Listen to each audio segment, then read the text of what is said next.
All right, Fine. what's next? Okay, we got MK says, John, true or false, James Gunn's Superman will gross more than any Marvel film this year. True. Now, understand that I don't think when you're talking about the big DC and Marvel films coming out this year, Superman, Thunderbolts, and Fantastic Four, I don't think any of them are billion-dollar club material, at least not yet. I don't think any of them are going to be super big. I think they can all be successful. I think they can all make money. But all of them have certain things working against them, right? Thunderbolts is basically a collection of B-list characters. Fantastic Four has a long history of failure as an IP on the big screen. And Superman is trying to overcome the disastrous failure that was the DCEU. So there are things working against it. But can Superman be the one that kind of peaks a little bit higher than the rest of them? Yeah, I'm not necessarily saying it'll be the best of the three, but yes, I think it's true that Superman will make more than either of the other two Marvel films. Chris. False. Ooh. Just cuz. All right. Mostly because I think people are still a little muddled on what the DC universe is. 100%. There are still people already, which I feel like this is such a dumb criticism of just like, I don't know, this movie looks pretty like optimistic and it looks like a little brighter version of Superman. Yeah, that's who Superman is. Pick up a comic book, nerds. No. He's the beacon of hope.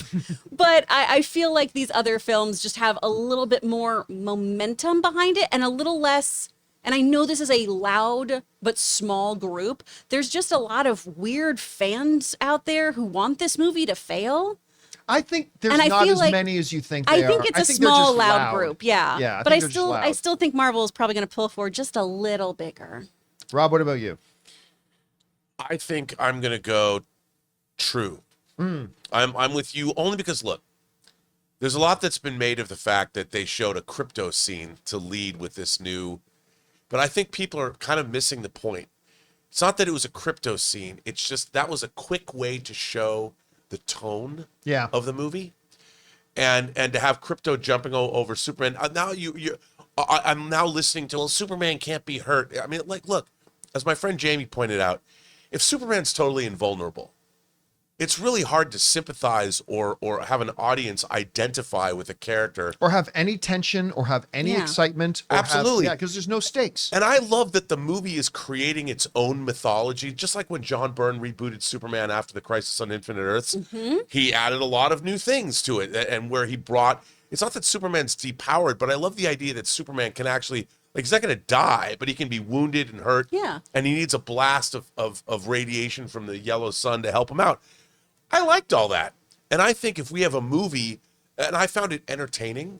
So if you have a movie that says, take that crypto scene, just when crypto's jumping, that's 30 seconds or less of wildly entertaining and fun stuff. Imagine a movie full of 30-second scenes for 2 hours, full of fun and entertaining stuff, where you have a smile on your face during the whole movie. I think that that's what we're going to get with James Gunn's Superman. And I don't care if Superman and Lois Lane have a 10-minute conversation in the middle of the movie, if it's entertaining, because if you go back and you watch in Superman the movie, when Superman comes to Lois Lane's roof, With Christopher Reeve. that is a wildly entertaining scene where Superman's a baller. He's flirting with Lois and she's flirting with him, and they're just sitting down talking. And that's wildly entertaining. You know, some people don't know this. That's how a lot of relationships start, with a conversation. You know? Are you saying this is the I thought it started with swiping right, Yeah, I or did whatever too. it was. Are you saying this is the You've Got Mail of superhero movies? You know what? It wouldn't be such a bad thing. It wouldn't be such a bad thing. And I do think that both Thunderbolts, if you look at the first films in Marvel history, they're not billion-dollar. I mean, Black Panther was, but that was coming off the character had already been introduced, and he was already a badass, and everyone loved him. Captain Marvel, you know, you had the female audience and all that. It was between Infinity War and Endgame. I think both Thunderbolts and Fantastic Four are going to do that 700, 800 million tops. That would be really impressive. Which would be great. for both. Really impressive Yeah. for both. Oh, yeah. Whereas I think Superman, it's going to bring that 4-quadrant family entertainment business, like watching The Last of Us Season 2 on Mother's Day, Will. I think that it's going to bring that same kind of feeling to the audience. And I think people are going to go back and forth. And back again and again and again. So excited to just ruin my mom's Sunday. Like, no, let's watch this really charming show, Marie. Guys, we want to take a second to thank a sponsor of today's video, Hungryroot. Okay, so I'm sure you guys can all relate to this. Spring hits and suddenly life goes from like 0 to 100. Busy season is officially in full swing over here. And honestly, who's got time to go grocery shopping? That's where Hungryroot comes in. See, because Hungryroot is like having your own personal shopper. I told them my goals and they started curating groceries for me that actually fit my life. Be it smoothies, snacks, salad kits, even ready to eat meals. All clean ingredients, no artificial junk. This week, I got the grilled turkey tenderloin with pesto grilled veggies, and it was amazing. And I got my usual protein-packed snacks. It's like they're learning my taste better than I even know myself. And the best part is, I don't have to waste time driving to the grocery store and wandering the aisles. That's time I can spend doing literally absolutely anything else. Guys, I love Hungryroot. Take advantage of this exclusive offer. For a limited time, get 40% off your first box, plus get a free item in every box for life. Go to hungryroot.com/Campea and use the code Campea. That's hungryroot.com/Campea,